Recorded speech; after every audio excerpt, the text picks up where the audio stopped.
Good morning and welcome to the morning sprint on this Monday morning. I'm Brittany Weir. And I am Daphne Gray. Having a good day today so far. This morning. Yeah, because I'm in one of those moods where it's just like, okay, we're starting another week over. This weekend was jam-packed with a lot of cool things. If you guys went to the Guns and Hoses game on, what was that, Saturday, right? Saturday night. Saturday, that was a good game. There's a lot of, I went hiking for the first time with this one. There was the Ironman race. I know, Ironman race. It's a lot of good stuff happening this weekend. We're going to kind of touch on that, including this crazy video right here.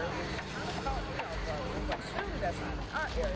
But you look at it the screen, you see that this is a crazy police chase that ended with this scene. And if you look closely, again, notice that the crash is very close to home. You got details of this wild chase later on, and how everything looks, as you can see right there, is pretty bizarre. But that's coming up later in the sprint.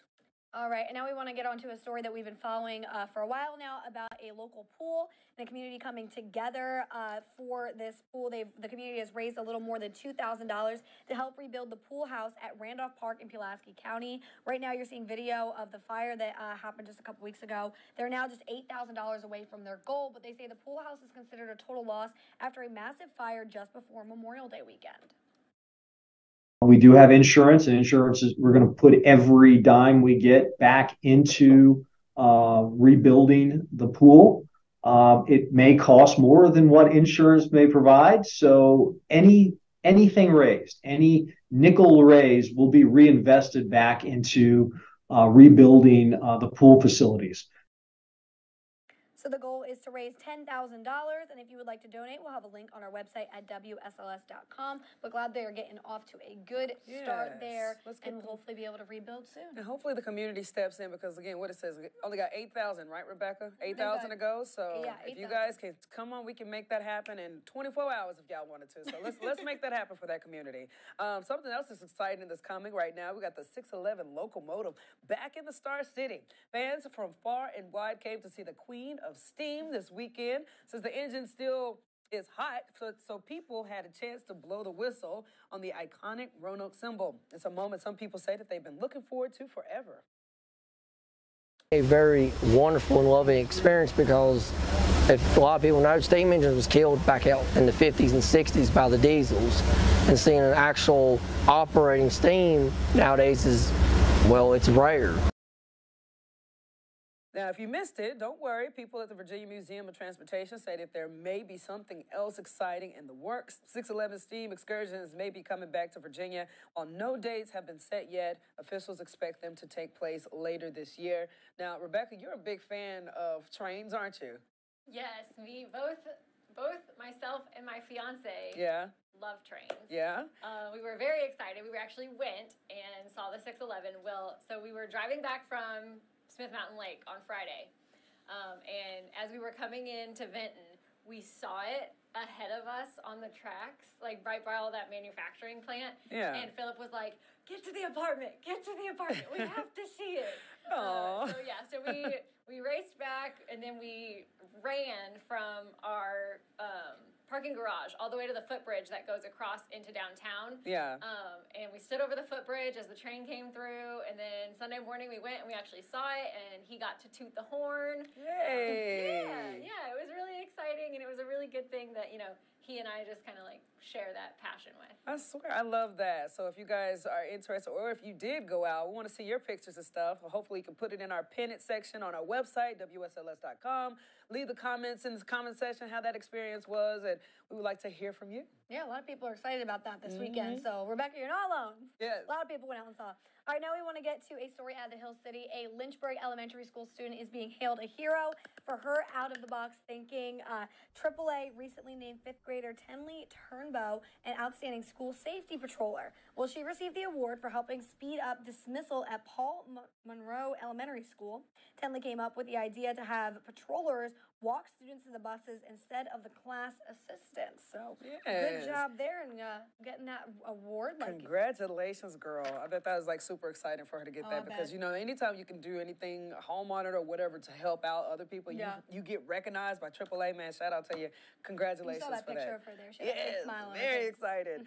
Okay, so something else a lot of people were excited about this weekend, and if you were driving, I hope you packed your patience, because there was a lot of detours in place, but thousands of athletes athletes came out and called themselves Ironmen and women now after finishing the 70.3-mile race in the Roanoke Valley. Racers started off the morning yesterday with a 1.2-mile swim in Carvin's Cove before moving on to a 56-mile bike ride on the Blue Ridge Parkway. And then they finished with a half marathon ending at River's Edge Park in Roanoke. Organizers say that they don't know when or if the race will return due to the construction scheduled for the parkway, but people say they don't want to see it to go. And the race brought thousands of participants and spectators from across the country. Many say they want to come back, if they're given the chance. So congratulations to all those athletes yesterday. That is not an easy thing to complete. Oh my goodness. And the amount of people that came out and watched and participated all weekend long. So I know it was a fun one. If you were somebody who maybe went out and cheered people on, or maybe you know someone who competed this weekend, let us know in the comment section below. We would love to hear your thoughts on how this weekend went. But yeah. I'm exhausted just watching. I know. I'm literally trying to think. I'm like, I am so tired watching them. I would like it, but you know what? The people who went out to cheer the people on, I guarantee you that made an impact on some of those racers, because all it takes is one person to say, "You're almost there," or "Look at that, guys, we're almost there." Yeah, anytime you say that, I tell you, it makes a person feel like, okay, I can make it. That's your thing. Yeah, that's your biggest thing. That's what I do all the time. Again, it just reminds me of like all the miles that they went that was super duper crazy and how active it was. Again, I was telling you guys, we went hiking for the first time on Friday. Yes. We went to Tinker Cliffs, right? Yes.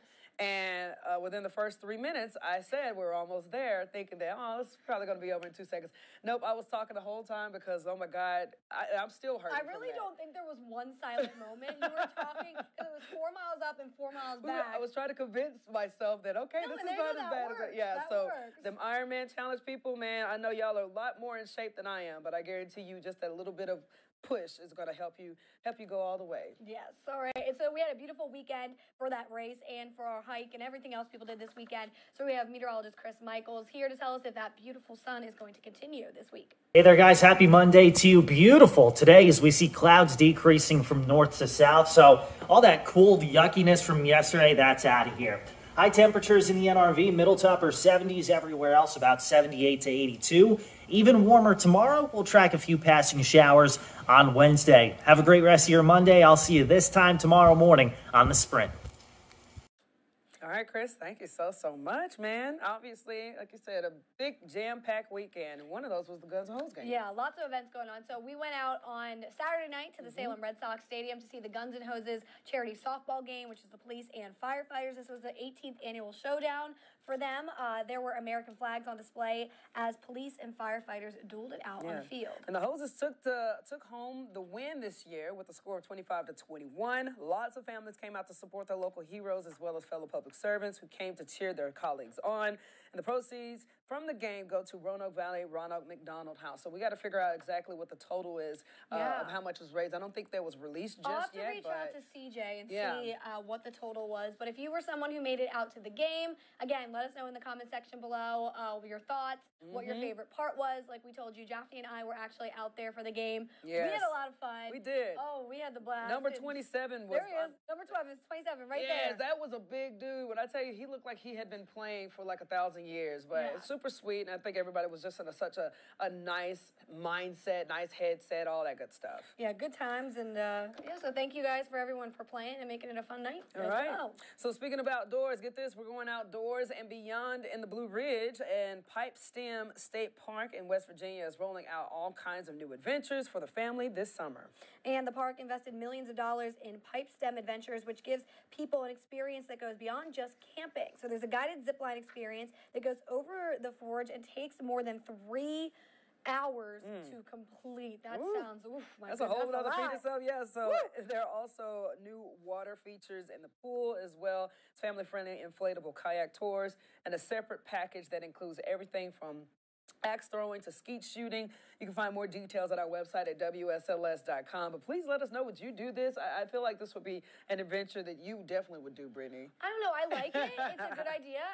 But what got me, though, was the 3 hours. Yeah. Like, I was like, oh, this sounds great. But then I was like, 3 hours? I don't know. Oh, my gosh. Okay, you say 3 hours, but how long did you guys hike for? A lot. Yeah. A But we were on the ground. I don't know. What time did we start? We started at 2:30, No, right? we started at like 3 o'clock, Okay. and we did not get out of the woods until after 6:30. Yeah, that was true. And that was probably So, that was partially because I am very out of shape, so they had to wait back a little bit with me a lot. But if you're in shape with this, I'm pretty sure you could do that. You can knock that out. I know, that that looks looks like like fun. so- Yeah, I'm but I'm gonna- also scared of heights, so that's what gets me. I'm an adrenaline junkie. Yeah. 100%. So I'm like dying to go here. They said Okay. it's guided though, right? yeah.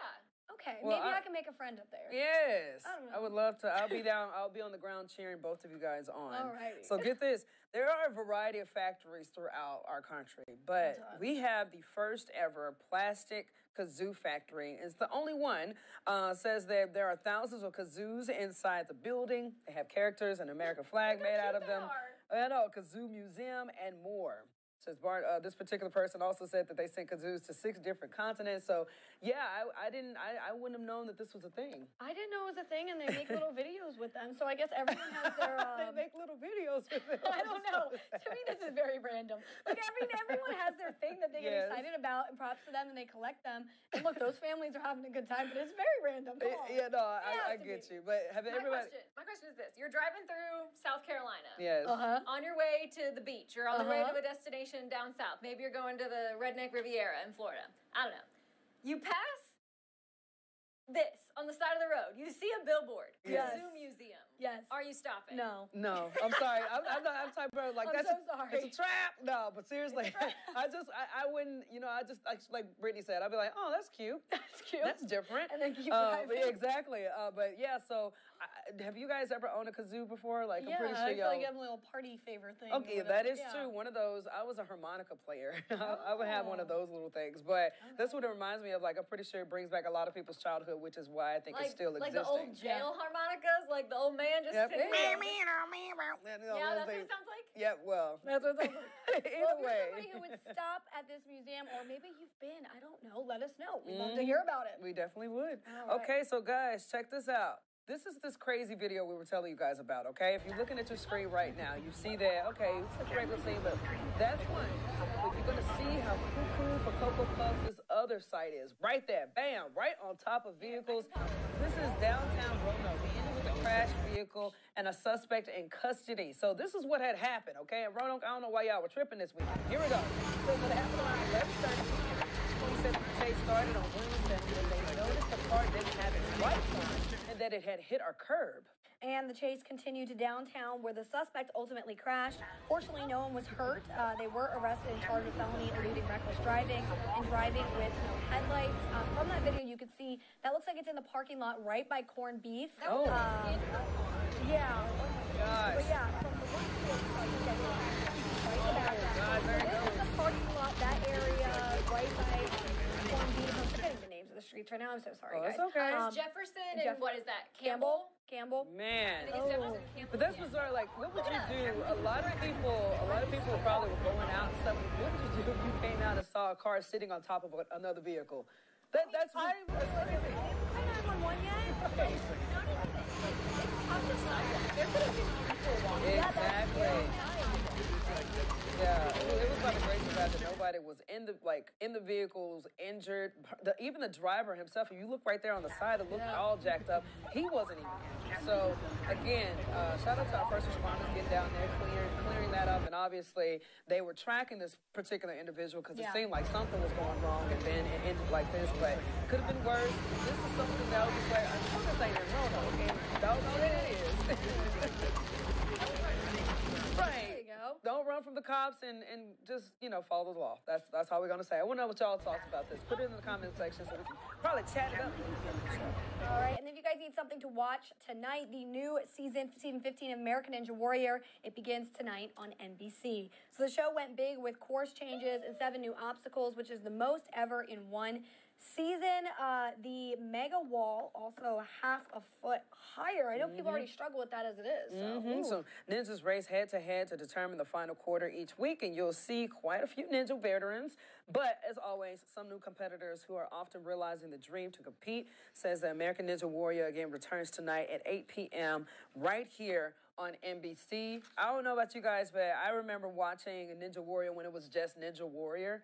I think it was in Japan or something, wherever it first kicked off. And I would always just be kind of consumed with the strength the human body can go through. Like, look at It's amazing to me. And the funniest thing is, like, it's not always the most, like, muscular people that right, are good at no. this. Like, you see these people with, like, massive arms, massive legs, but sometimes that's not what you want, because then you're also thinking you have to carry your own weight, so you're Right. heavier. Sometimes you want to be the little more, like, skinnier, fit kind of person, but a little it's meat. absolutely crazy Yes. that people can do this. And it's crazy with the grip too. Yeah. I think that's something I a could lot of not people hold on. underestimate is the grip that they gotta have on Yeah. some of the little And, the like, little On that, courses. like, how do you work out your fingers? I have no I idea. do not Like, how do you build grip? Like, I don't know how that. Like, I'm so puzzled. Like, there's nothing Yeah. I can do at the gym that is just That's like gonna works help you my grip fingers. something. I mean, there was guys I lifeguarded with who, like, were obsessed with this show. Yeah. And they actually would go to, like, a Ninja Warrior gym and, like, compete and do Yeah, things they like this. make And they those. were impressive. And I would just sit there and be like, okay, I'm Yeah. never gonna be able to do that. But that's Either cool. way, good luck to everybody who's competing, and make sure you guys turn your TVs on so we can check out that entertainment later on. Hey, Sammy Sam, are you with me? I am. Hey, there you go, girlie. How you doing? Good. How are you doing this I morning? am good. Happy Monday. So, Monday. girl, tell us about this. What about this crash though? When the picture started dropping online with the wreck that happened in downtown Roanoke, what did you think about that? That's crazy. And I also don't live that far from there, so I was like, oh crap, I didn't even notice that happened. 'Cause I was Oh. out of town this weekend, but yeah, no, that's really, really crazy. Yeah, definitely a sight to see. And then about Ninja Warrior, are you a Ninja Warrior fan? I haven't watched it in a long time, but like you said, I used to watch it a long time ago, so I might have to get back into it. Oh, definitely. So tell us, please, we have some viewers today or comments or anything. We got some viewers, no commenters yet, but Okay. I'll hop in the comments soon and hopefully get some people going. All right, girlie. Well, God bless you, and thank you so much, Sam. Thank you. All right, girl. Bye. Bye. All right. Headline time. Get to those headlines for this Monday. Okay, so coming up in our later newscast at noon, big national story that we're following. Investigation with the National Transportation Safety Board are heading to the site of a plane crash. This happened in Augusta County yesterday afternoon, but this morning investigators with the Federal Aviation Administration say the plane took off from Tennessee and was on its way to Long Island, New York when it crashed. No survivors have been found at the time, but we will continue to bring you updates from that investigation all day today and online at WSLS.com. Plus, we got some breaking news out of Richmond area overnight where fire destroyed parts of a Metro Richmond zoo. Emergency crews got the 911 call shortly before 10 and found several buildings on fire, including several maintenance buildings and a vet clinic. The whereabouts of the missing animals, we got the details on that later on. Also happening this morning, a Franklin County man accused of killing his dogs is expected to be back in court today. A grand jury is expected